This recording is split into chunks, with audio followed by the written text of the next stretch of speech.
Hello and welcome again. This is Darcy Noonchester, registered dietitian. I am the owner of Nourishing Ways Center, and today I wanted to touch base with you on something called leaky gut syndrome, and basically has to do with the intestinal lining. So if we think of a screen, like it's springtime now, we're putting the screens back in our windows so we can open them up. Well, let's say some bugs or something got into, or your cat scratched them all up last year. So now we don't have the money to replace them, so we put the old screens back up. And now there's all these holes in these screens, bigger holes than what it was last year. And so those bigger holes, instead of the tiniest bugs that can get through those holes, now we're looking at beetles can get through there, or a bee or wasp, things like that. And so what do? We actually will try to swat at those bigger bugs coming in because we don't want to get stung and have pain from that. So that's kind of putting it into a nutshell of what leaky gut syndrome would be. So it's basically having these intestinal walls, and from the things that we eat, whether we have too many NSAIDs, so things like Advil or Motrin, or Vicodin, things like that, are poking holes in the gut lining, or too much sugar, or chronic stress, alcohol consumption, a lot of things like that that can cause these holes in the gut lining, and then can lead to diseases like Crohn's or colitis, a lot of gut issues. So so now we're not going to be digesting our proteins, fats, and carbs as well.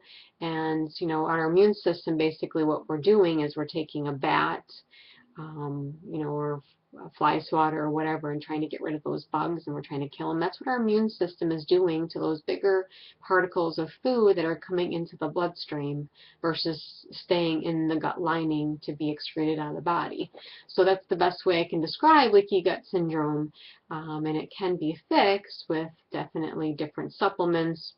We have to have some enzymes in order to digest and break down the foods better, some probiotics.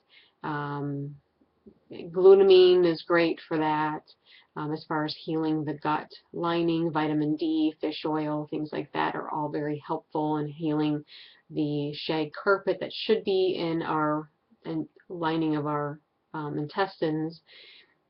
And we don't want to have, the shag carpet or the Berber carpet that most people get in their homes now. We want the shag, so that we can absorb and digest our nutrients better. So, what ends up happening is we get all these other gut problems and other disease states that we don't want. So it's very important to heal the gut, and as you heal the gut, you tend to lose weight along with that, which is always important. So I use, pharmaceutical grade supplements, not things that you're going to find over the counter, because they might not have what's in the product. It might not be enough as a therapeutic dose. So it's very important that you use, the correct amounts in order to do that and be on an anti-inflammatory type diet in order to heal the leaky gut. So, that means no inflammatory foods, gluten, dairy, peanuts, soy, corn, things like that that are very inflammatory. So, and it can take between 3 months to a year to heal that gut, depending on how well you're staying away from those foods. So that's an important piece as well. So I just wanted to share that with you today, and I look forward to giving you more information as we go on. So have a great day.